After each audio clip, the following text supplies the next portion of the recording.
So thanks all for joining, and this is our second online group study. And by the grace of the Almighty Allah, we are trying to take a good preparation for our final exam. And today the book is a preface to Lyrical Ballad, written by William Wordsworth, one of the most famous romantic poets during the Romantic period.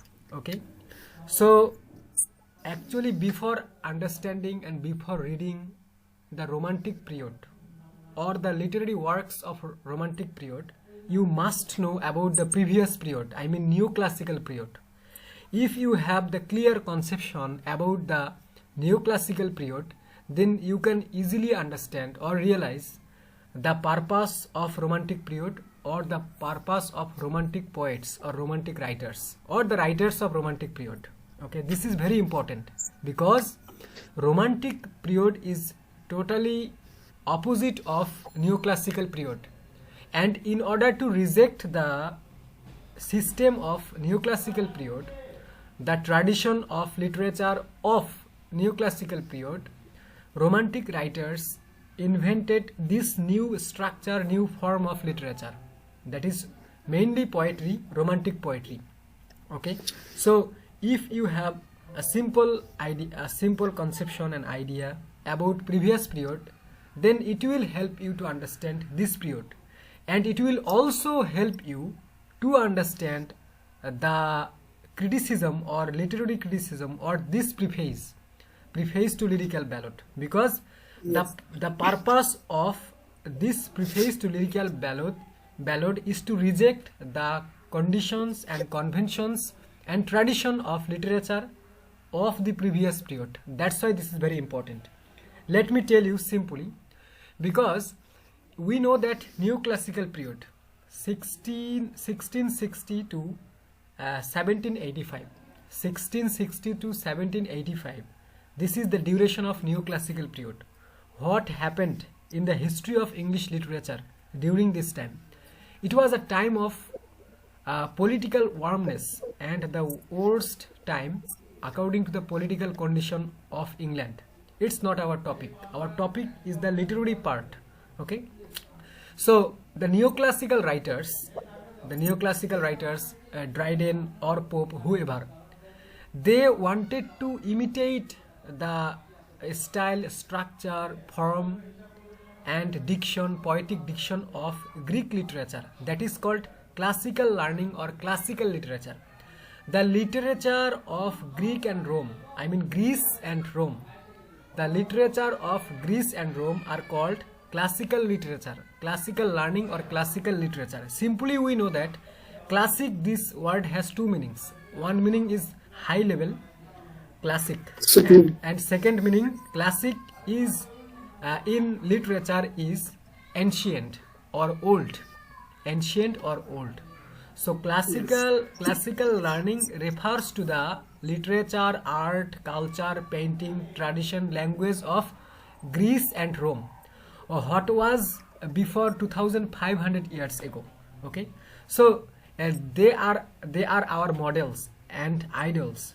Okay, that's why during the Renaissance period, mainly during Elizabethan subdivision and Caroline, Jacoline, then Commonwealth, during this period, literature was a kind of freedom of expression. You can write about anything.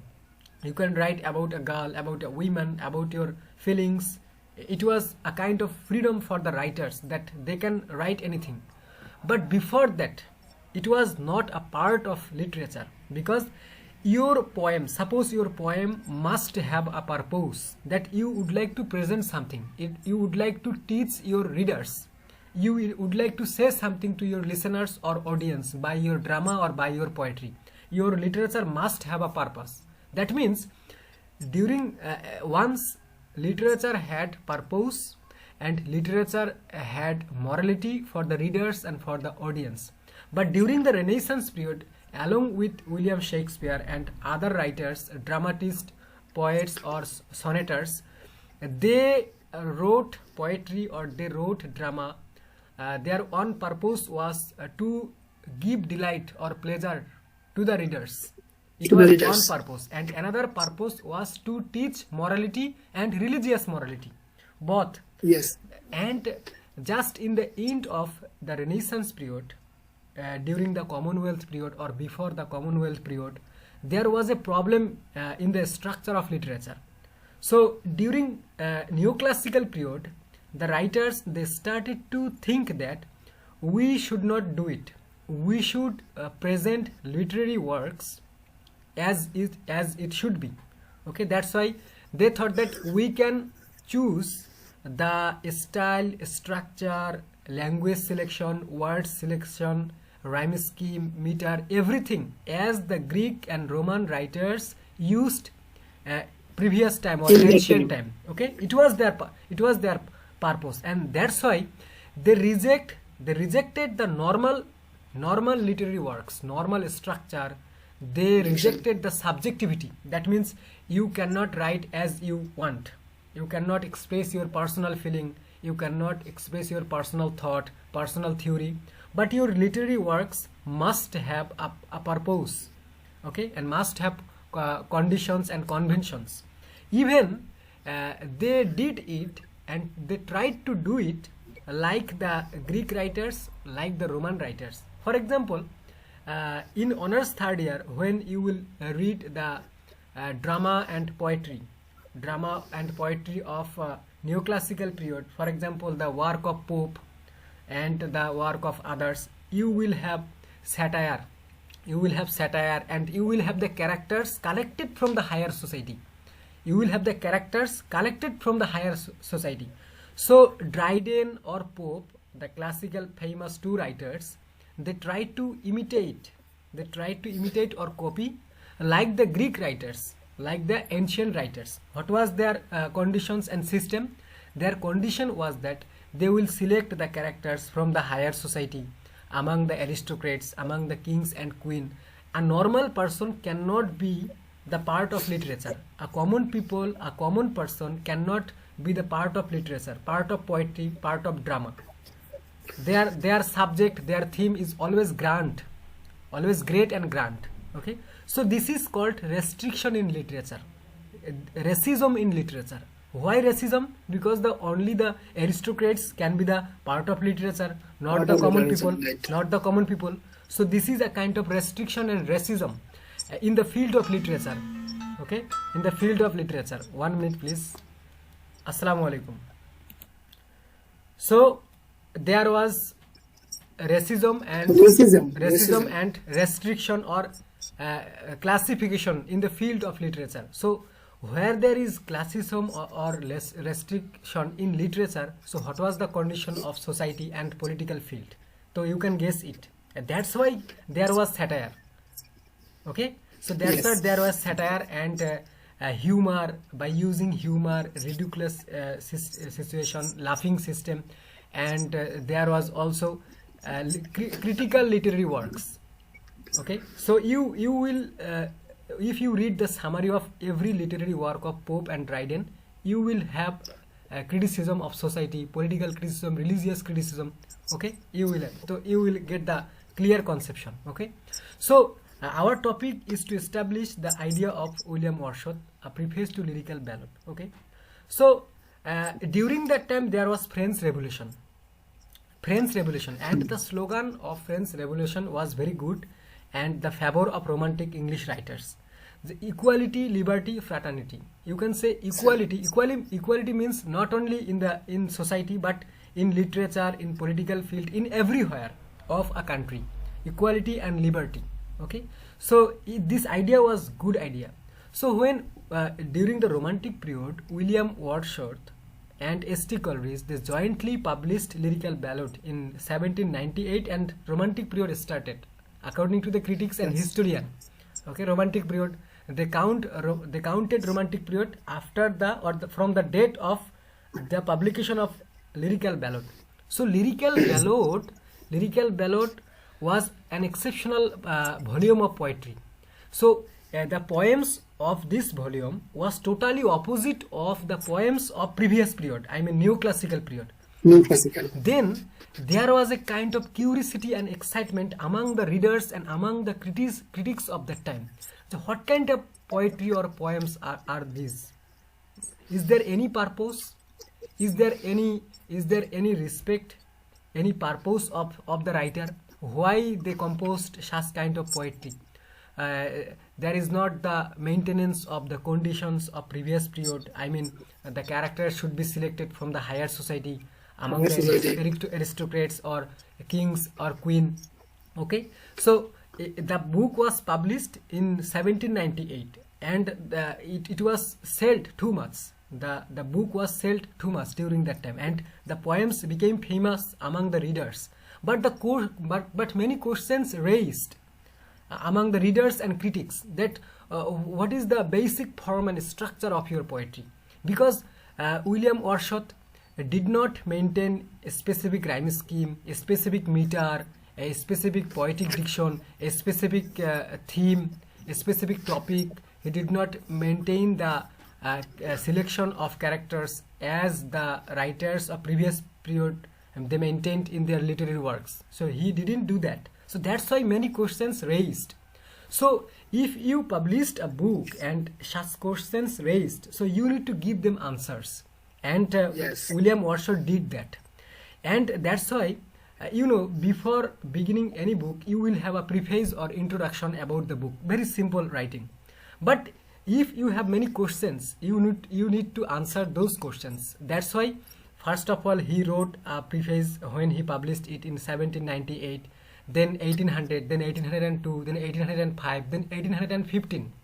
Several times, William Wordsworth wrote his preface. When he republished and republished and republished, he added something new or new informations in the preface to Lyrical Ballads. Okay, but we are going to read the preface to Lyrical Ballad of 1802. Look at your screen, you will have 1802. 1802, we are reading the preface of 1802 when it was written. Okay, so in this preface, he has given the answers of all questions which were raised after the first publication of Lyrical Ballads. Okay, so now he is step by step. In the main book, you will have the expression of William Wordsworth that I was not interested to write this preface, but because of my friends, because of the critics of this time, and because of some readers, I think I should write this preface, and that's why he wrote this preface.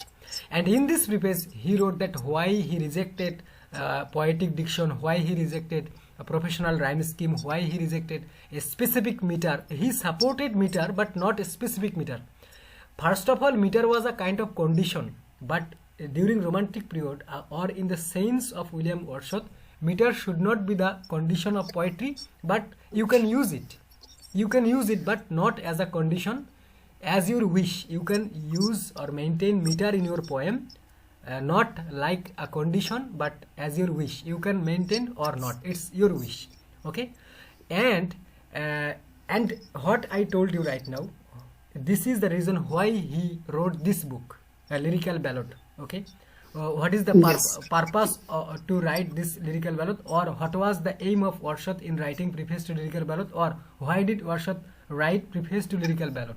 Okay, and in this book, William Wordsworth has given the definition of poetry, because poetry, this word has many definitions, because you have your definition, I have my definition, and Wordsworth has his definition, and other poets have their own definition on poetry, on this word. Okay, but according to Wordsworth, spontaneous overflow of powerful feelings. Okay, you have noticed something, and it gives you delight, and when you are in your tranquility, I mean quietness, you are quiet, you are in pensive mood, you are quiet and thoughtful, you are in pensive mood, and you are thinking that same thing that what you have seen before 2 days or before 3 days, and right now you are composing a poem. This is the idea of William Wordsworth. But it's not important for you that when you are going to compose a poem, you should follow the idea of Wordsworth. No, you can reject it. You can accept the idea of S.T. Coleridge, idea of other poets. It's It's your wish, or you can use your personal opinion or skill in the composition of any poem. Okay, so and to understand this state of poetic composition, you need many information that what happened in the world of poetry. Okay, so William Wordsworth, first of all, let me tell you about poetic diction. Actually, diction and poetic diction. Diction is for drama. Diction, this word for drama. Diction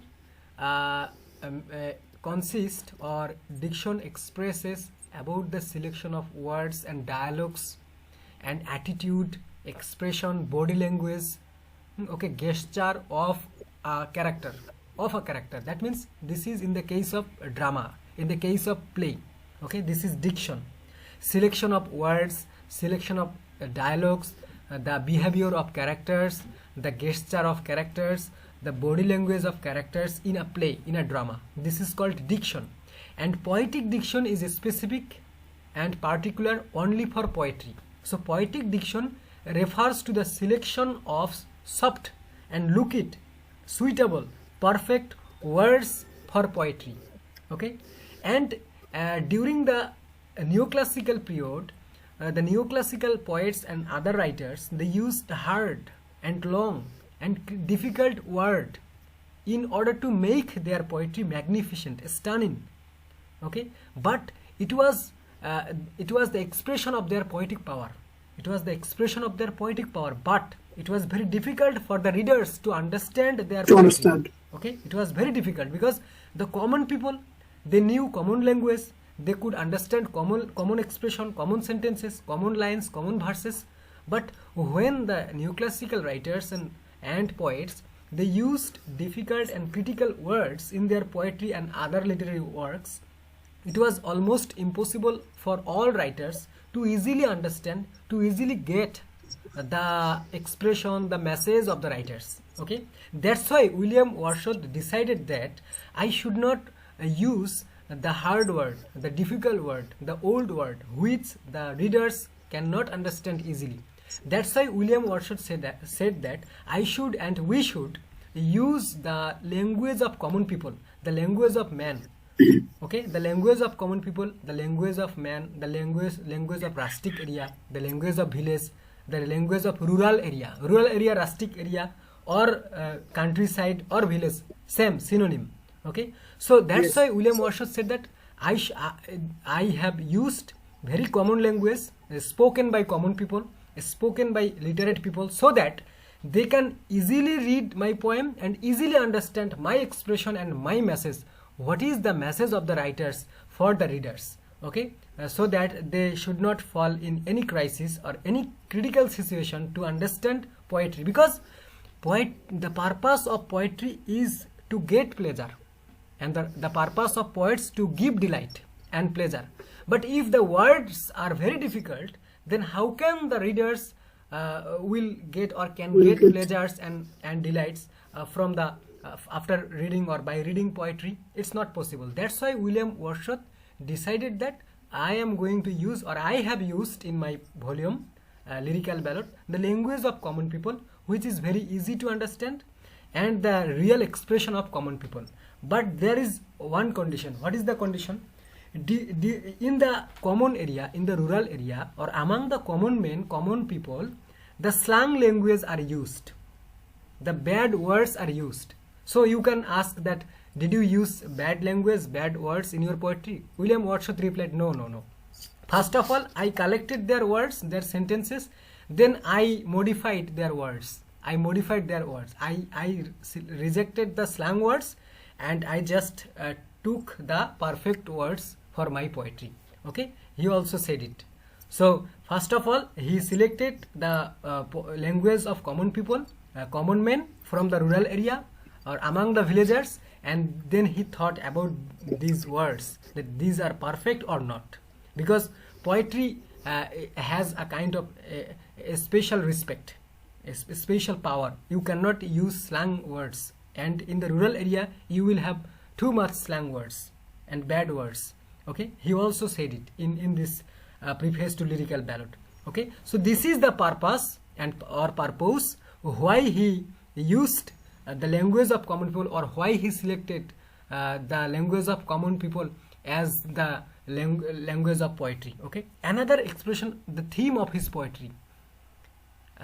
In previous period, the theme was selected from the Holy Bible, the characters were selected from the Holy Bible, the incidents, the situations were selected from the Holy Bible, from among the aristocrats, among the kings and queen. Okay, but William Wordsworth did not do this. He said that I used and I collected the incidents and situations of my literary work, of my poetry, among the common people, because of their common life, and from their common life, from their daily life, which we can observe, we can see. Because if you lead your life, with the common people in the rural area, in the local area, then you will understand their feelings, because common people have normal common sense. They can easily express their emotion, they can easily say what is inside their hearts. They don't know trap, they don't know what is trap, or what is the critical way to express their opinion, to say something. But whatever is in their hearts, they can express easily, they can speak out. They have no fear, because they are beared up, or they are brought up, they are grew up, they are brought up under the shadow of nature. So like the nature, they have also natural quality. So if you need natural expression, natural theme, you need to go to the natural area, and that is the village, that is the countryside, that is the rural area, that is the rustic area. And this is one purpose. Another purpose is I didn't do any kind of racism or classicism or distinction in the field of literature, because just in the previous period they selected their characters among the higher society, and they didn't select their characters from the lower class or from among the common people. So it was a kind of racism. So I would like to establish equality and liberty in the field of literature also. That's why I selected the cowboy, the cowgirl, Lucy, and I talked about my childhood, about nostalgia, about my nostalgia of others. I expressed my personal feelings, personal opinions. I expressed my past.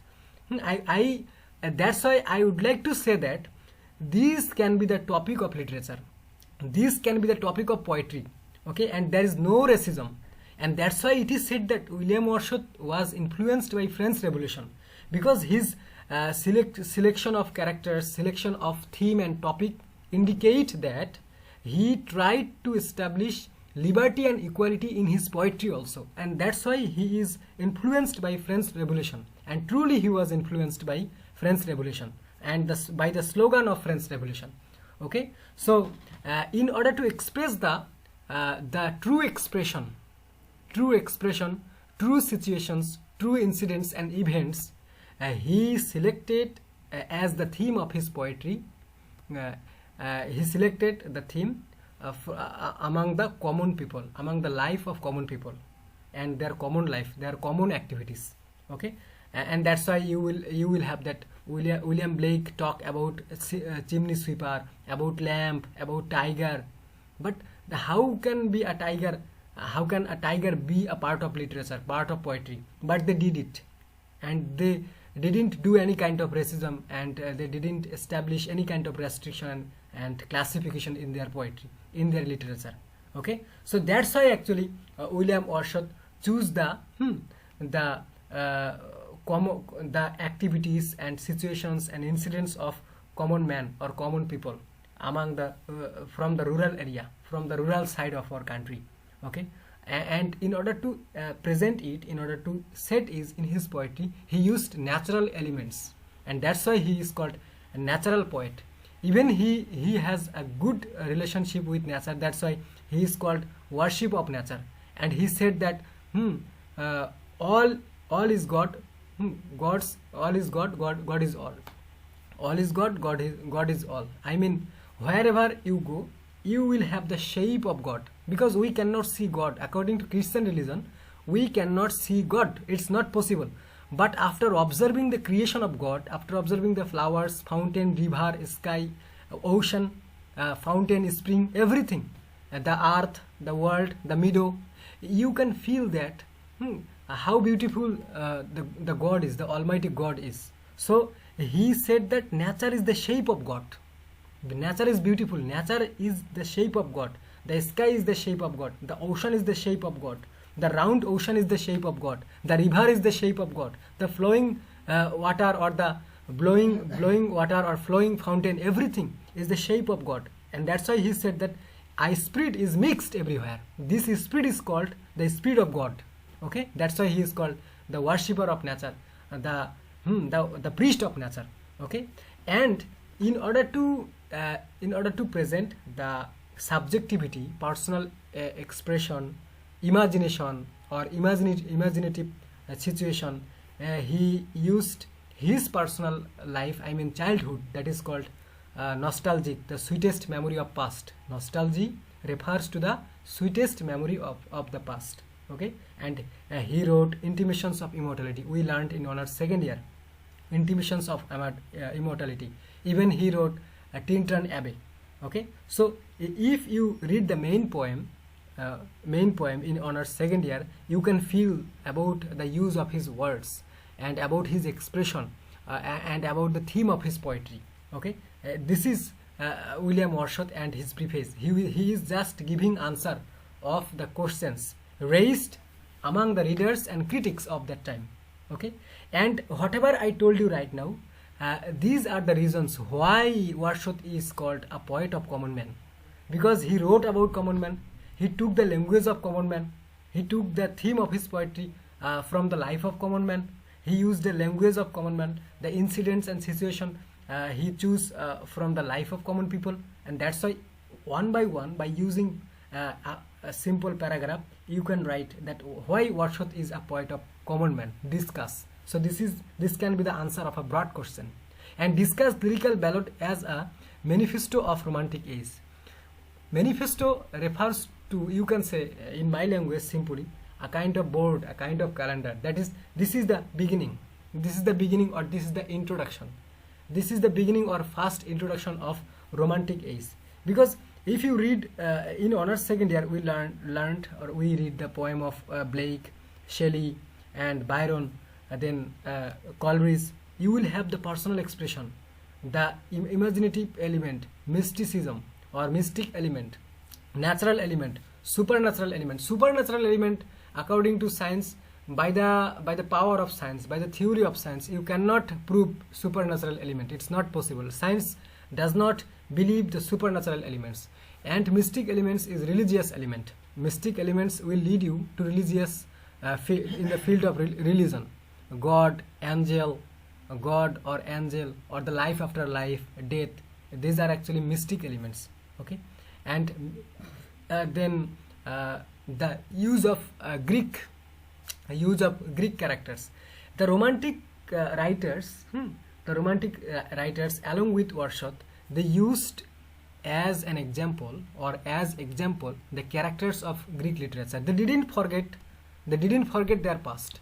Even William Wordsworth did not forget his past. I mean, their inspirators, Greek writers, Roman writers. Okay, they just used romantic writers. They just used the Greek characters, Roman characters of their literature as the example, or as an example, because their characters was perfect and you can say eligible, most beautiful characters and a story.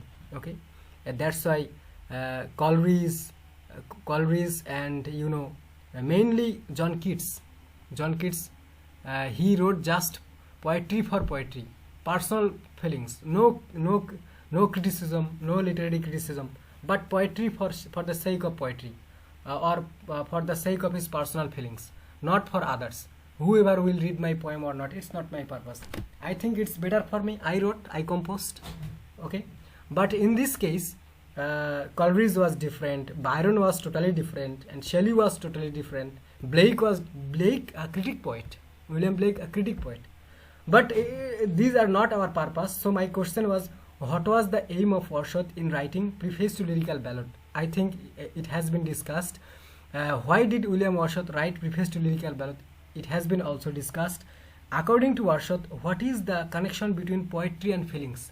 because from your feelings poetry will come, because poetry is the spontaneous overflow of powerful feelings. If you have powerful feelings, you can compose poem. If you have powerful feelings over something what you have seen or what you had seen 3 days ago, just beside the road a girl was walking, a girl was walking slowly, you had seen 3 days ago, and today you are thinking about her walking, so you have feelings for her walking, for her expression, for her gesture. Now you can compose a poem. This is called poetry. And this feeling, and when you are in tranquility, quietness, in you are silent, you are in pensive mood, and during your pensive mood that moment has come, the walking of that girl appeared before your sight, then this is your feelings, and from these feelings you will compose a poem, and this is your poetry. Okay, so what is the connection between poetry and feelings? They both are correlated according to Wordsworth. This is not according to Coleridge, this is not according to other critic poets, but this is according to Wordsworth only. Okay, so I think it has been also discussed. So why did Wordsworth choose the incident and situation from the common people?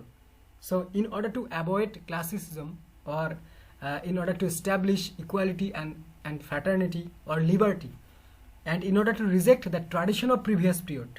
Okay, so you will first of all you will discuss about the condition of, about the situation and condition and system of the previous period, then you will write it, that why he choose or selected the incident and situation from common man's life as the subject matter of his poetry. I think you will be able to prove this one. Then how does Wordsworth justify meter in poetry? Now let me tell you about meter. What is meter?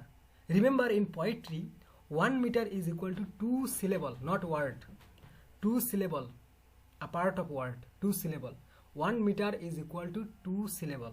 Okay, so 2 syllable, syllable, I mean 2 syllable is equal to 1 meter. 1 meter is equal to 2 syllable. Okay, so a meter are count like monometer, dimeter, trimeter, tetrameter, pentameter, hexameter. Okay, so if it is pentameter, you have to understand that there are 10 syllables.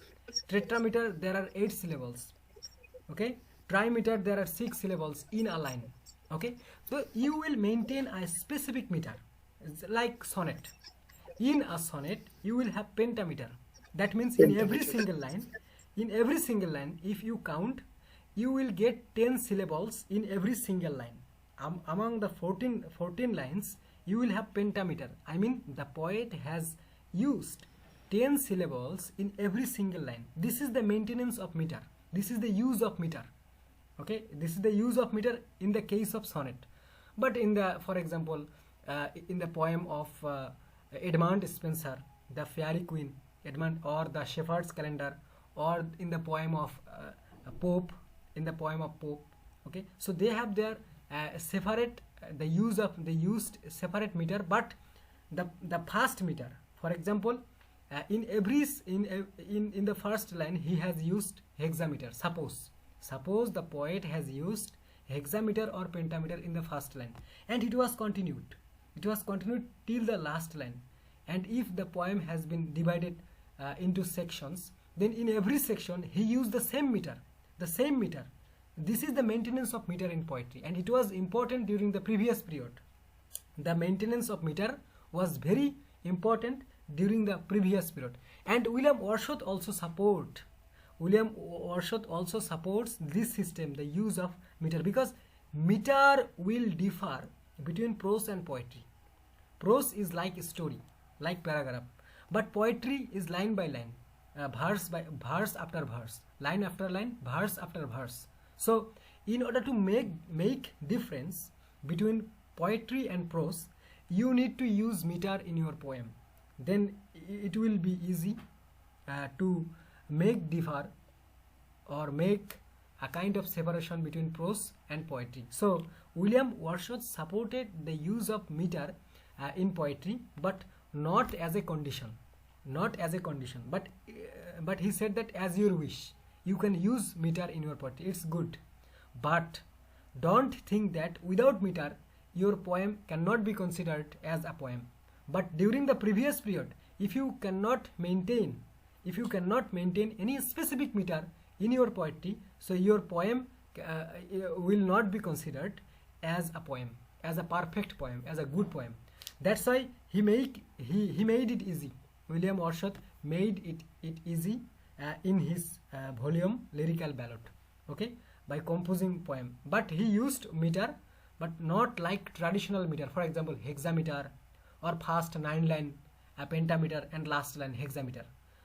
In this way, he used first 10 lines or first 8 lines are written by using pentameter or hexameter. The last one line is written by using hexameter.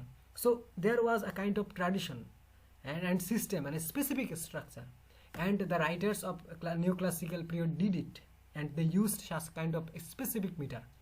But William Wordsworth said that it's not a kind of condition, but it's your wish. You can use it and you can reject it, okay. But for some specific form of literature like sonnet, in order to compose a sonnet, you have to maintain a specific meter.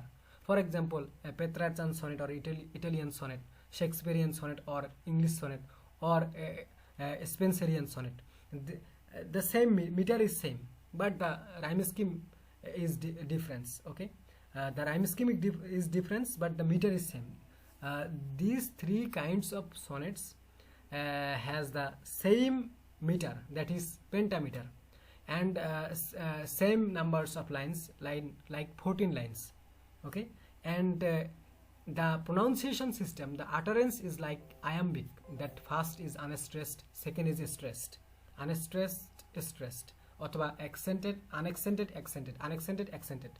For example, I always teach a poem to my students, which I memorized almost, that is, the woods are lovely, dark and deep, but I have promises to keep, and miles to go before I sleep, and miles to go before I sleep. This poem we will have in honors 4th year, written by Robert Frost as a modern poet. He is a modern poet, but he used meter.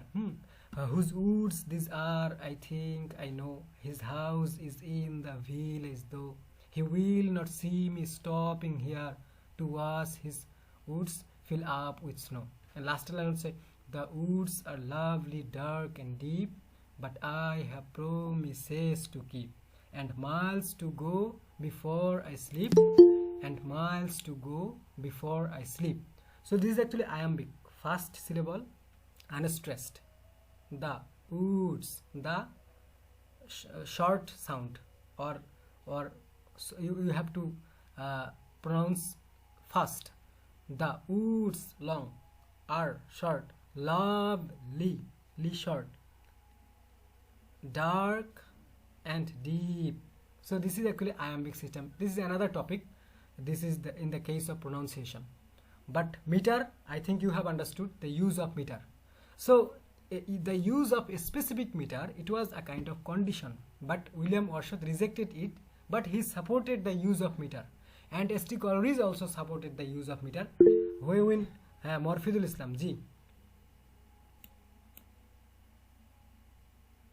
বলেন মরফিদুল সাহেব। ওকে, তো যাই হোক, তো এগুলো ছিল বিষয়। তারপর দেখি আরেকটা আছে যে what is the role of metre or rhyme in the composition of poetry. দেখো, rhyme scheme, in the case of rhyme scheme refers to the similarity of sound অথবা sound similarity in the end of the last syllable of every poetic verse, as we use AA, BB or ABBA, AB, AB, CD, CD অথবা CDD, E or CDD, C. This is actually rhyme scheme.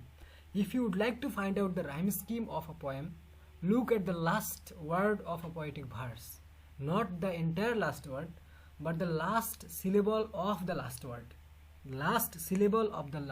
word, and try to bring the similarity between two sounds, two same sounds or different sounds. So it's like math. প্রথমটার sound আর দ্বিতীয়টার sound, প্রথমটার সাউন্ডকে এ ধরো, দ্বিতীয়টা যদি প্রথমটার মতো হয় তাহলে ওটাকে আবার এ ধরো, এ এ, আবার যদি দ্বিতীয়টা আলাদা হয় ওটা বি ধরো, আবার তৃতীয়টা যদি প্রথমটার মতো হয় ওটা আবার এ, চতুর্থটা যদি আবার দ্বিতীয়টার মতো হয় তাহলে ওটা বি, তাহলে A B A B A B. এরকম স্ট্যান্জা অনুযায়ী কোথাও কোথাও স্পেসিফিক রাইম স্কিম আছে, আবার কোথাও কোথাও যেমন সনেটের রাইম স্কিমগুলো স্পেসিফিক, আবার কোনো কোনো ক্ষেত্রে যেমন বিভিন্ন ব্যালড লিখেন এবং এই যে ফেয়ারি কুইন আছে, এখানকার কিন্তু প্রত্যেকটা স্ট্যান্জার যে রাইম স্কিম, প্রত্যেকটা স্ট্যান্জার রাইম স্কিম সেম। যেমন আমরা ওই যে ফার্স্ট ইয়ারে একটা কবিতা পড়ছিলাম যে গুড মরো, গুড মরোতে তিনটে স্ট্যান্জা আছে, গুড মরোতে তিনটে স্ট্যান্জা আছে, তিনটে স্ট্যান্জা সেম রাইম স্কিম এবং same metre, same rhyme scheme same metre. Same metre মানে কি, একেবারে এটা প্রত্যেকটা সেকশনে প্রত্যেকটা স্ট্যান্ডাতে যে কয়টা সিলেবল আছে বাকি দুইটাতেও সেম সিলেবল আছে, এটা হচ্ছে ইউজ অফ মিটার, একেবারে স্পেসিফিক মিটার। আর যে রাইম স্কিম ব্যবহার করছেন প্রথম স্ট্যান্ডাতে বা প্রথম সেকশনে, বাকি দুইটাতে সেম রাইম স্কিম তিনি ইউজ করছেন। দ্য গুড মরো কবিতা খুলে দেখলেই এটা বোঝা যাবে। তো এগুলো হচ্ছে ফার্স্ট ইয়ারের নলেজ। ফার্স্ট ইয়ারে শুরু করার আগে, যে কোনো বই শুরু করার আগে এই জ্ঞানগুলো মাথায় থাকা দরকার, তাহলে ইজিলি যে কোনো কবিতা পড়া যায়, বোঝা যায়, রাইম স্কিম বের করা যায়। রাইম স্কিম বের করার জন্য তো মানে দরকার হয় না, মিটার বের করার জন্য তো মিনিং দরকার হয় না কবিতার। কবিতার লাইন, প্রথম লাইনে যদি সিলেবল গণা যায়, মাঝখান থেকে একটা দুটো গণা যায়, আবার গণা তাহলে বোঝা যায় যে এটা মেনটেন করছে কিনা, অথবা the poet has maintain specific metre with variations. তার মানে ঠিক আছে স্পেসিফিক মিটার ব্যবহার করছেন, তারপরেও একটা দুটো লাইনে করতে পারেনি বা করে নাই, ওটা হচ্ছে ভ্যারিয়েশন, মানে ভিন্নতা, একটু ভিন্নতা রয়েছে। করছেন মিটার কিন্তু ভিন্নতা রয়েছে, এরকম এক্সপ্রেশন আমাদেরকে লিখতে গিয়ে দিতে হয়, কারণ কবিরা এরকম করে থাকেন, এটা হচ্ছে বিষয়। তো আই হোপ এই যে ব্রড কোশ্চেন্স হোক বা শর্ট কোশ্চেন্স হোক, এই যে কথাগুলো বললাম এলোমেলোভাবে চেষ্টা করছি অল্প সময় সাজানোর, তো আশা করা যাবে যে এনার বই থেকে যে কোনো প্রশ্নের উত্তর দেওয়া যাবে, বিশেষ করে পরীক্ষার জন্য। আর যদি আমি সময় পাইতাম 3-4 মাস, তাহলে আমি পুরো বই পড়া দিতে পারতাম, এটা ব্যাপার না, কিন্তু ওই সময় আমাদের হাতে নেই।